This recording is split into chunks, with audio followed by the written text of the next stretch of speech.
first I'll ask you about Internet Crimes Against Children Task Force and how it's based out of the AG's office. For those who haven't heard of it, what is it? Well, the task force is a statewide organization that the AG's office sort of masterminds or heads up. And it's a network of law enforcement officers that are dedicated to combating internet crimes against children, which means child predators, scammers, all that kind of stuff that that target specifically children.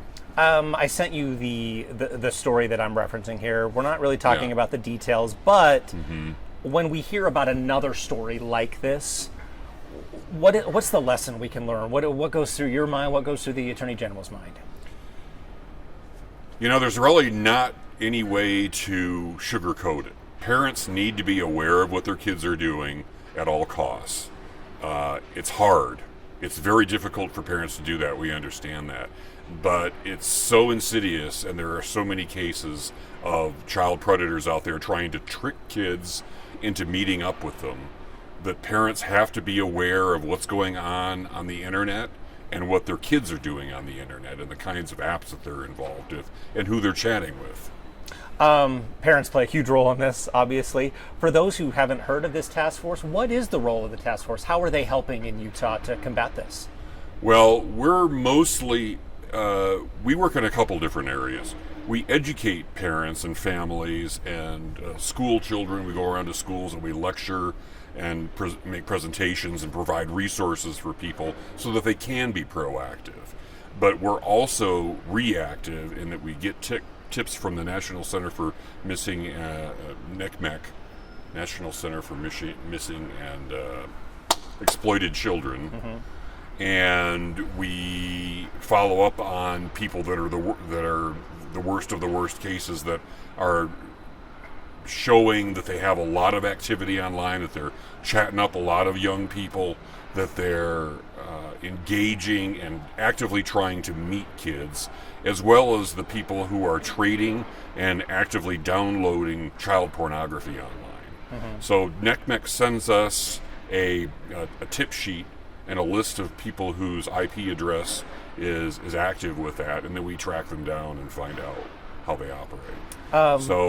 So we work in conjunction with other agencies, reports from other people, and other federal agencies as well to try to hone in on these people. The reality is that there are so many tips coming in that it's very difficult to keep up with them all.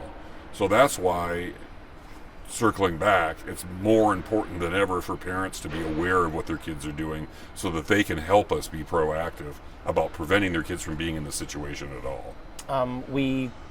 Stories, they come to the surface every now and then.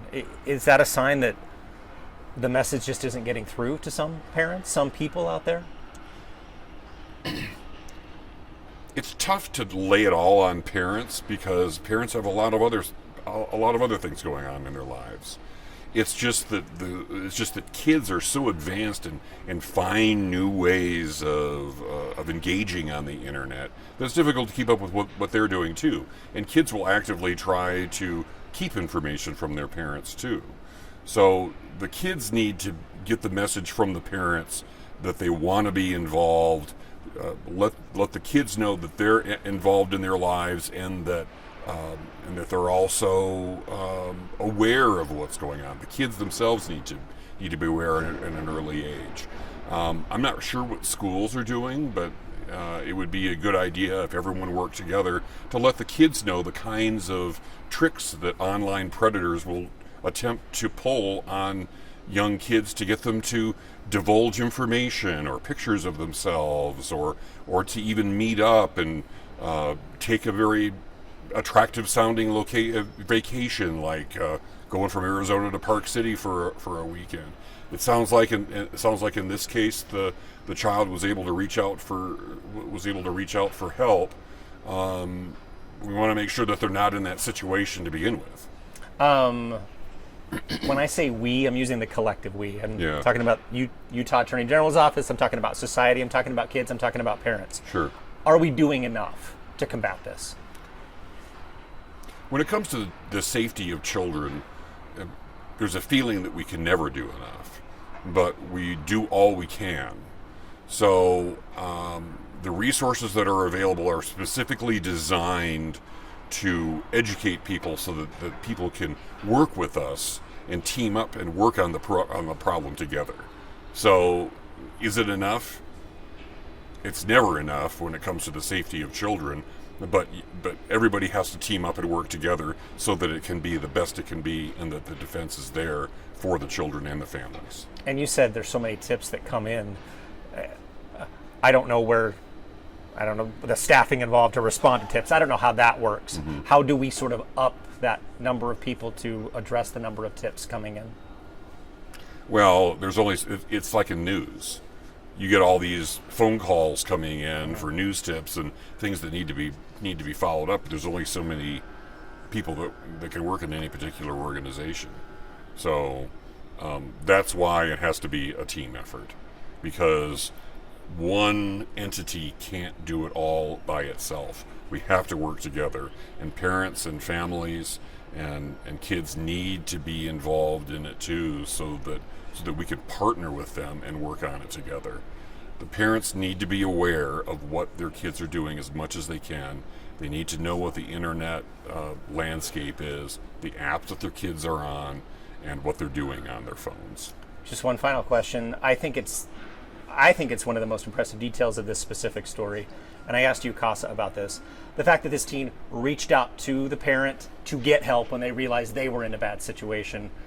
Obviously, brave young person there to do that. I mean, just your thoughts on the wherewithal of that teen, that youth, to reach out and get help. Well, it sounds like the teenager was aware of the potential danger, didn't think initially perhaps that something like this was going to happen to them, but then reached out for help. So that speaks well to to the education that the young girl got, but it still happened to her. So, just another reminder that these internet predators are extremely resourceful, and they say things that are attractive to the young person. The young person can get caught up in it. All of us can, really. I mean, there's scams that happen all the time on the internet, and there's people of all ages that get taken in thinking that they're going to be investing their money in something that sounds really good, or going on a vacation that sounds really good that turns into a disaster. There's all kinds of pitfalls on the internet that people just need to be aware of in general.